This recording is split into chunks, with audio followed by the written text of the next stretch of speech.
ఈ భోగి మీ ఇంట భోగ భాగ్యాలు నింపాలని కోరుకుంటూ హెచ్ఎంటీవీ ప్రేక్షకులకు భోగి శుభాకాంక్షలు.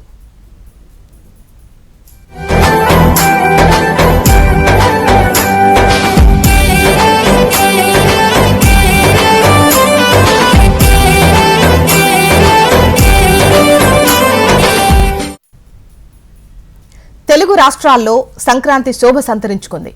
3 రోజుల పాటు అంగరంగ వైభవంగా సాగనున్న సంక్రాంతి తెలుగు వారికి అతిపెద్ద పండుగ. అందులో భాగంగా తొలి రోజు భోగి మంటలు వేసి ఆనందంగా పండుగకు ఆహ్వానం పలికారు తెలుగు ప్రజలు. ఊరు వాడ భోగి మంటలు వేసి శుభాకాంక్షలు తెలుపుకుంటున్నారు. భోగి మంటల చుట్టూ చేరి యువత డాన్సులు చేస్తూ సందడి చేస్తోంది. అటు మహిళలు ఇళ్ల ముందు రంగురంగుల ముగ్గులు వేయడంతో తెలుగు లోగిళ్లు వెలుగులీనుతున్నాయి.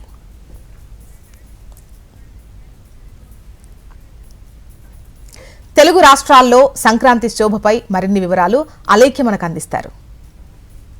ఈ భోగి పండుగ రోజు ఈ పవిత్రమైన రోజున అందరూ కూడా ఉదయాన్నే లేచి భోగి మంటలు వేసుకొని భోగి వేడుకలను ప్రారంభిస్తారు. అయితే ఇక్కడ ప్రస్తుతం నేను మలేషియన్ టౌన్షిప్ దగ్గర ఉన్నాను. ఇక్కడ చూసుకుంటే అందరూ కూడా కాలనీవాసులు ఉదయాన్నే లేచి భోగి మంటలు వేసుకొని భోగి వేడుకలను ప్రారంభించారు. అందరూ కూడా కలిసి కట్టుగా ఇక్కడ భోగి వేడుకలను ఘనంగా జరుపుకుంటున్నారు.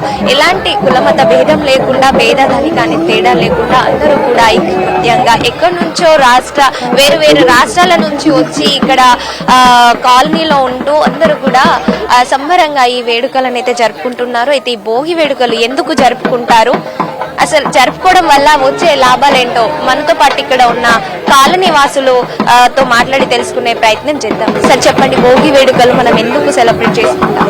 ముఖ్యంగా ఏంటంటే ఇది అందరూ సుఖసంతాలు ఉండాలని, ముఖ్యంగా రైతులు పంటలు పండి ధాన్యం ఇంటికి వస్తుంది, ఆ మహాలక్ష్మి అని చెప్పుకుంటారు. దాని మూలంగా అది ఉంటారు. తెలుగువారి సాంప్రదాయం ప్రకారం అందరూ కూడా ఆచార వ్యవహారాలతో పుణ్యపదం చేసుకుంటారు. మకర సంక్రాంతి అంటే సూర్యుడు కూడా ఒక రాశి నుంచి రాశి వెళ్ళిపోతాడు కాబట్టి అది కూడా పుణ్య ఇది.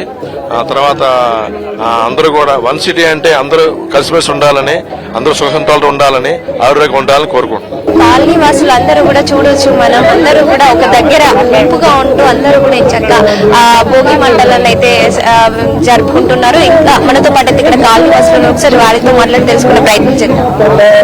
హలో అండి, అందరికీ హ్యాపీ భోగి, హ్యాపీ సంక్రాంతి. మా ఇండియస్ వన్ సిటీలో సంక్రాంతి చాలా అందరం కలిసి చాలా ఐకమత్యంగా చేసుకుంటాము. 3 రోజుల పండగ చాలా ఆనందంగా చేసుకుంటాం. 10 మంది కలిస్తే పండగ అంటారు. మా ఇండియస్ వన్ సిటీలో 1000 మంది కలిసి పండగ చేసుకుంటాము.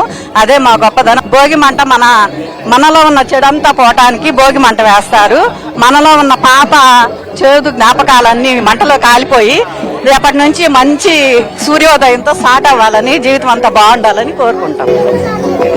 ఆ భోగి మంటలు కూడా అందరూ ఇప్పటి వరకు జరిగిన చెడంతా కూడా పోయి ఇక్కడ నుంచి అంతా కూడా మంచి జరగాలి అన్న ఆ నమ్మకంతో అయితే ఆ భోగి వేడుకలను, భోగి మంటను వేస్తారు. ఆ భోగి మంటలు వేసిన తర్వాతనే భోగి వేడుకలను స్టార్ట్ చేస్తారు. అంతేకాకుండా ఆ సూర్య భగవానుడు ఇన్ని రోజులు దక్షిణాయనంలో ఉండడం వల్ల ఉష్ణోగ్రతలు తగ్గి చలి తీవ్రతలు పెరుగుతాయి. సో అప్పుడు మనం పడ్డ కష్టాలు, బాధలు ఏవి సూర్య భగవానుడు ఉత్తరాయణంలోకి వచ్చాక ఏవి కూడా ఇప్పుడు మనం పడవద్దు అన్న ఒక ఆశతోని ఈ భోగి వేడుకలను అయితే చేసుకోవడం జరుగుతుంది. అంతేకాదు రైతులకు ధనరాశులు, ధాన్యరాశులు ఇంటికి వచ్చే సమయం ఇదే కాబట్టి ఆ సంబరాలలో ఇలాంటి భోగి వేడుకలను చేసుకోవడం జరుగుతుందని మన పెద్దలు చెప్తుంటారు. ఇలా ఒక్కొక్కరిది ఒక్కొక్క నమ్మకం ఉంది.